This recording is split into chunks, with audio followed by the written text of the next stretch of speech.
मुकेश जी।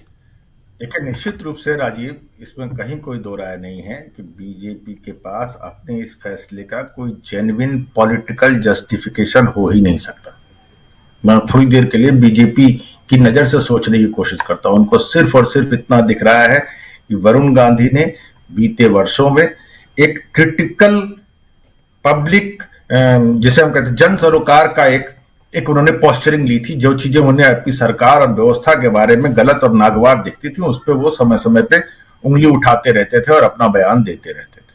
तो ऐसा व्यक्ति आपको बर्दाश्त नहीं है, आपने साफ साफ कह दिया। ये सबसे सिंपल एक्सप्लेनेशन है वरुण गांधी का, कि वरुण गांधी के मामले में आपको इससे नहीं पता कि वो जीत सकते हैं कि नहीं, लेकिन आप उनकी छोटी मोटी जेन्युइन आलोचनाओं को भी एब्जॉर्ब करने, बर्दाश्त करने, हजम करने की स्थिति में नहीं।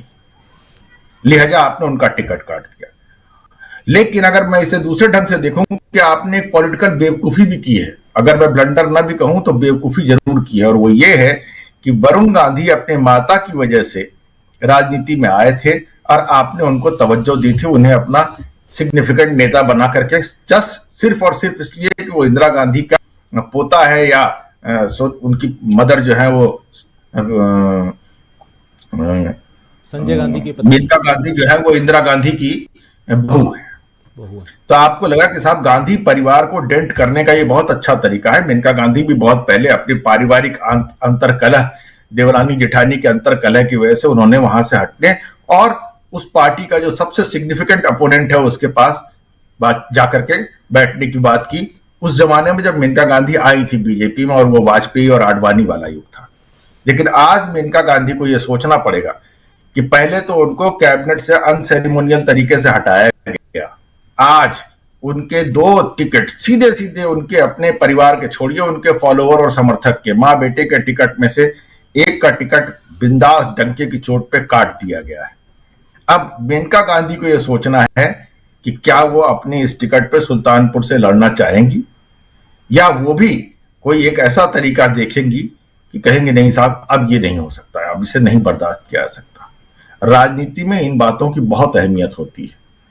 छोटे छोटी चीजों पर लोग पार्टी छोड़ देते हैं, आते हैं, जाते हैं, चले जाते हैं।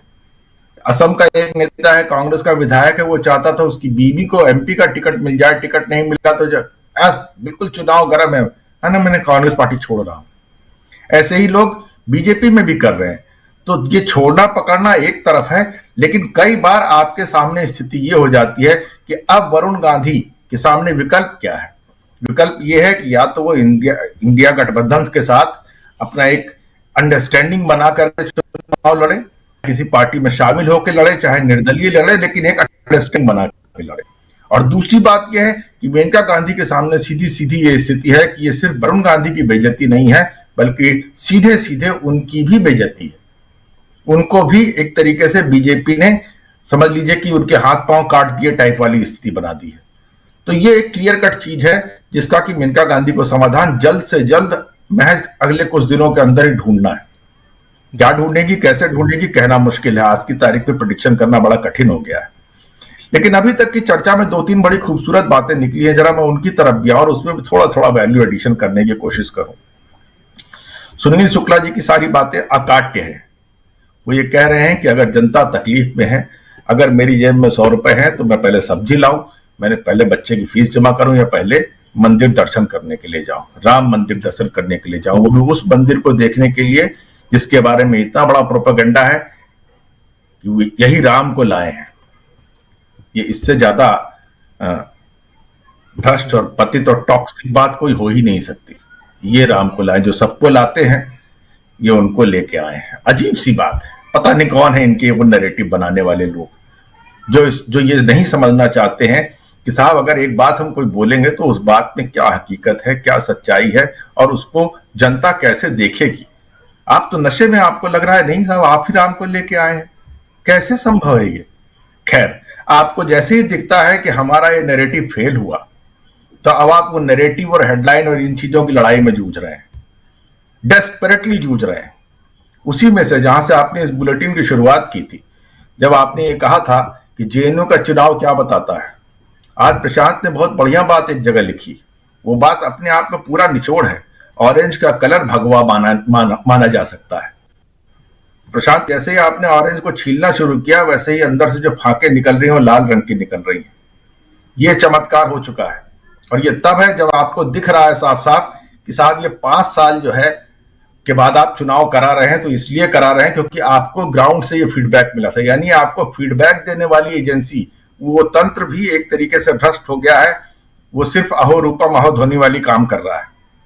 राजा जिससे खुश हो वही बात बोलनी है, वही कर रहा है, आपको सच नहीं बता रहा है।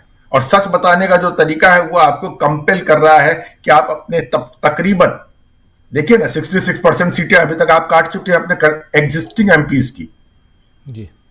तो ये साफ बताया है कि आपकी जमीनी स्थिति क्या है, आप कहां खड़े हैं। और ये बातें इसलिए महत्वपूर्ण है क्योंकि आप फिर लोगों को भ्रमित करने के लिए झूठ फैलाना आपका सबसे बड़ा हथियार रहा है। वही सबसे बड़ा गुण है आपके अंदर कि आप झूठ फैलाने के महारथी रहे हैं। इस मामले में आपका कोई मुकाबला नहीं कर सकता, आज से नहीं 1925 से,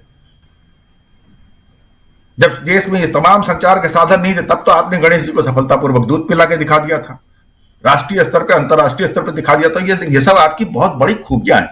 उसी झूठ को आप घुमा करके अपने गोदी मीडिया के माध्यम से, अपने चंपू मीडिया के माध्यम से, अपने चंडू खाने के माध्यम से आप ये नैरेटिव बनाने की कोशिश कर रहे हैं कि ये जो विपक्षी गठबंधन है, ये जो तथाकथित घमंडिया गठबंधन है, मतलब परस्त और भ्रष्ट गठबंधन है, ये आपस में लड़ रहा है।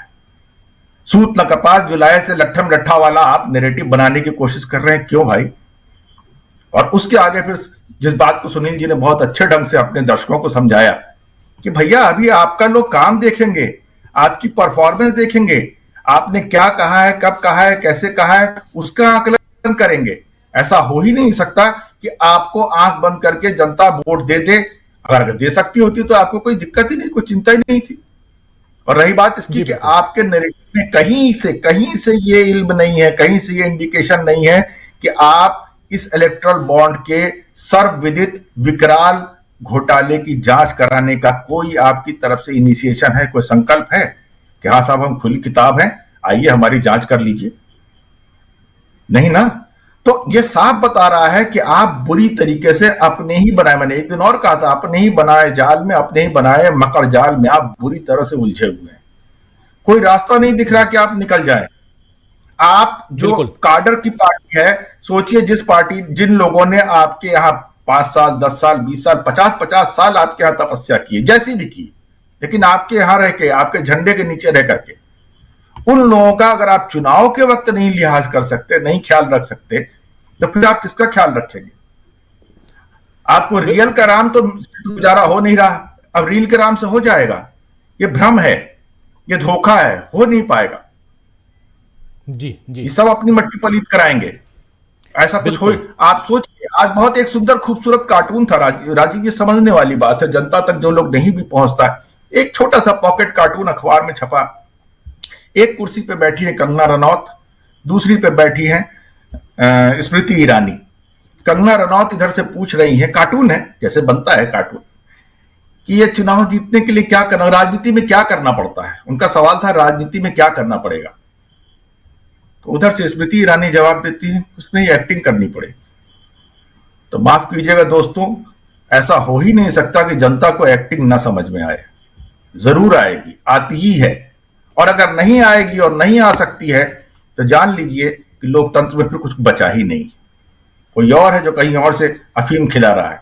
एक और चीज चलते चलते मैं बोलता हूं कि आप देखें कि अगर हमारे देश की राजनीति इस तरह की हो रही है जिसमें कि आसानी से हम एमपीज को, एमएलए को खरीद करके सरकार बना लेते हैं, तो उसमें पूंजीपतियों का क्या योगदान होता है, कैसा योगदान होता है। जरा इस चीज को एनालाइज करके देखें कि फर्ज कीजिए कि एक पार्टी जिसके पास 150 सीट या 200 सीट है और उसे 70-75 सीटों की जरूरत है और एक एमपी का दाम 5 करोड़ 6 करोड़ 8 करोड़ 10 करोड़ है, आपको 10 करोड़ की दर से 100 एमपी को खरीदने के लिए कितने पैसे लेंगे? 1000 करोड़। जहां आपको चंदा मिल रहा है 6000 8000 10,000 करोड़ का, उसमें से 1000 करोड़ क्या मायने रखता है? लिहाजा मैं कहना यह चाह रहा हूं कि यही वो समय है जब जनता को यह समझना होगा कि वो किन लोगों को अपने वोट देने के बारे में सोच रही है, किस तरह की राजनीति को आगे बढ़ाना चाहती है। ये बहुत जी गंभीर सवाल है और यही है वो समय। मेहरबानी बिल्कुल। करके जनता को समझना चाहिए, अपनी आंख खोलनी चाहिए, अपना हित सोचिए, छोड़िए इन राजनीतिक दलों का, अपना हित सोचिए कि मेरा हित किसमें है। जी राजीव। जी जी बिल्कुल बिल्कुल, बहुत सारी चीजें चुनाव